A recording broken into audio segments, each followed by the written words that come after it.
Embora tenha relação com estímulos à produção e os investimentos em infraestrutura no país, olha aqui como a Vunesp foi direta ao ponto.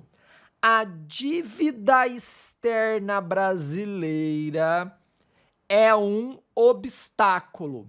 Jean, é prova da Unesp mesmo? É uma prova da FUVEST? A Unesp pegou pesado, não foi fácil não. Ó, quando nós falamos de dívida externa, nós estamos falando o seguinte, que o Brasil pegou dinheiro de alguém para injetar em nossa economia e depois o Brasil ia pagar o quê? As parcelas. E todo mundo que empresta dinheiro, ele vai cobrar o quê? Juros. Gente, a macroeconomia é a mesma coisa que a microeconomia. Por exemplo, seu pai quer reformar a casa. Aí ele tá sem dinheiro, mas ele quer reformar. O que ele faz? Ele vai até o banco, vai pegar dinheiro e o banco vai cobrar juros. Na macroeconomia é a mesma coisa.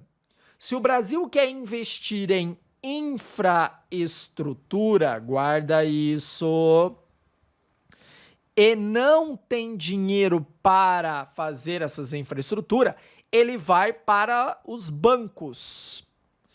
Qual é o principal banco que financia infraestrutura nos países? Que financia as economias quando elas necessitam de divisas para sair da crise? Qual que é o principal banco? O Fundo Monetário Internacional, o FMI. Tá, Jean, em que momento o Brasil pegou dinheiro do FMI? Aliás, quando o FMI foi criado? Pós Segunda Guerra Mundial. Pós Segunda Guerra Mundial. O FMI, ele tá conectado com a ONU, Organização das Nações Unidas. Olha o tanto de informação aqui, Gabarita Gel, presta atenção. Tá, o Brasil, ele vai pegar dinheiro do FMI. Jean, você não falou quando? Vou falar agora. Pós Segunda Guerra Mundial, décadas de 50 a 60 no governo JK. Da década de 60 e toda a década de 70 no regime militar, na década de 70 à década de 80 também no regime militar, na década de 80 à década de 90 na nova república. Jean, então o Brasil ficou 40 anos pegando dinheiro do Fundo Monetário Internacional, do Banco Mundial? Sim.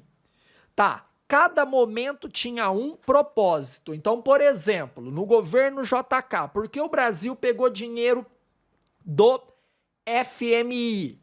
Para investir em um processo de urbanização, investir em rodovias, investir numa abertura para a entrada das multinacionais. Aqui está dentro do projeto 50 anos em 5 de Juscelino Kubitschek de Oliveira. O Brasil não tinha divisas para um processo de urbanização acelerado. Ele necessitou do quê? De pegar empréstimo. No governo militar, a mesma vibe. O Brasil precisava de grandes obras para o Brasil se posicionar na ideia dos militares como uma grande potência.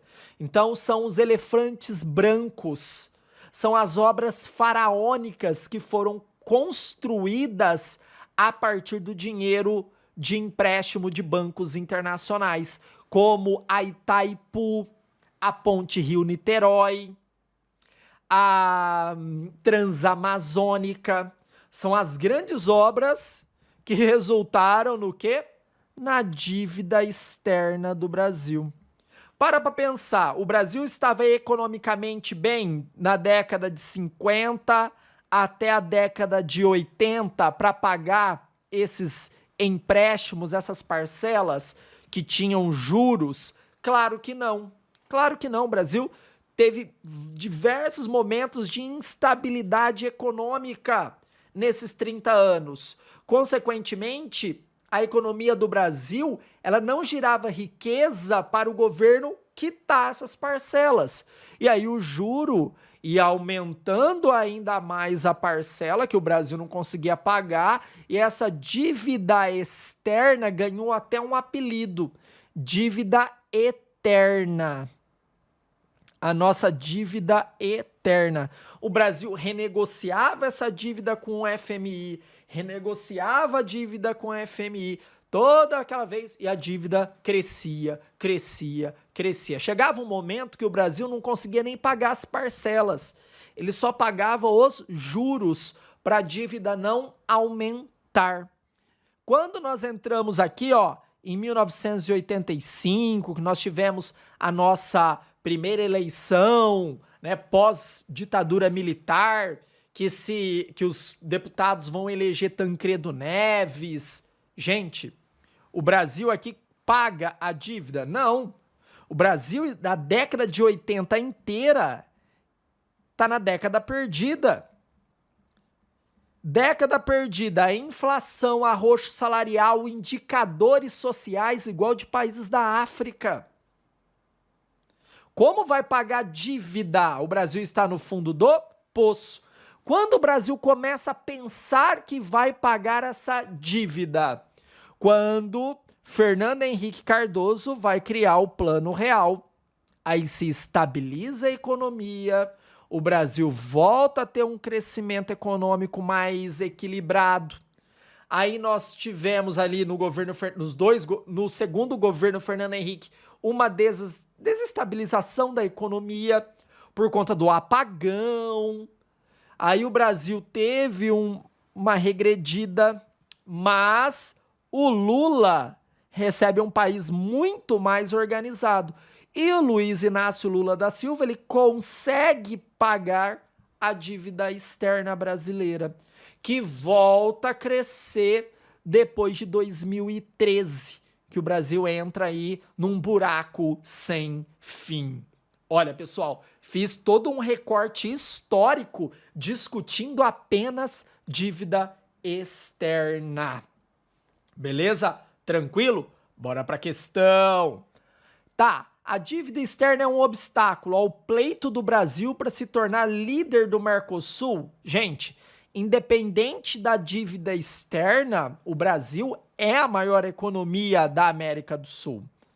É uma das maiores economias do mundo. É um grande mercado consumidor. Possui uma grande quantidade de mão de obra. Então, o posicionamento dele é de liderança. Então, não é olha B, a participação brasileira em órgãos reguladores, já que os contratos que garantem o pagamento compulsório da dívida comprometem a autonomia decisória no país. Você viu que a Unesp trouxe até um linguajar meio uspiana aí, né? Fulvestiana. Mas não é isso, né? O Brasil, ele participa dos órgãos reguladores, ele ainda faz parte da OCDE, ele ainda faz parte da Organização do Comércio Mundial. Não é isso que vai impedir o Brasil, né, ter esse posicionamento. Olha C, ao superávit da balança comercial brasileira, já que o recebimento de recursos está atrelado à compra de produtos fabricados pelos países credores. Não, o que ele está dizendo aqui? Que o Brasil não vai ter uma balança comercial positiva porque ele tem dívida. Uma coisa não tem nada a ver com a outra. Então nós continuamos exportando mais do que compramos, principalmente por conta do agronegócio. Então não tem a ver. A entrada do país no Conselho de Segurança da ONU. Ah, não, você deve, então você não vai entrar no Conselho de Segurança. Aliás, o Brasil, ele é membro permanente do Conselho de Segurança? Não. O Brasil, em determinado momento, quis uma cadeira no Conselho de Segurança, mas o debate nem foi colocado em prática, né? Os Estados Unidos, ele é contrário à entrada de outros países no Conselho de Segurança da ONU. Aliás, o Conselho de Segurança da ONU não tem o papel que tinha lá no período da Guerra Fria ou na transição entre Guerra Fria e nova ordem mundial. Perdeu muita força quando os Estados Unidos passou por cima do Conselho de Segurança e ocupou o Iraque de Saddam Hussein. A resposta certa é a E, a redução das desigualdades sociais, já que parte dos recursos públicos arrecadados é destinado ao pagamento de parcelas e juros da dívida. Isso mesmo. Então, aquilo que o Brasil arrecada, ao invés de ser investido em áreas que vão fornecer saúde e educação para a população, segurança, cultura, que são as bases para o desenvolvimento de um país, ele tem que pagar a dívida externa. Tá, Jean, e se o Brasil não pagar? Então ele declara moratória. Quem fez isso foi a Argentina. Conforme você declara moratória, gente, complica a tua vida. Você sabe por quê?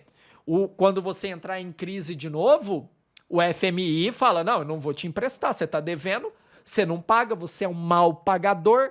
Por isso que eu falei, macroeconomia é muito parecida com a microeconomia aí da sua casa. Se o teu pai não pagar as parcelas para o banco ele vai te emprestar dinheiro? Não, ele vai colocar teu nome no Serasa, no SPC e não vai te emprestar mais dinheiro. É a mesma coisa na macroeconomia.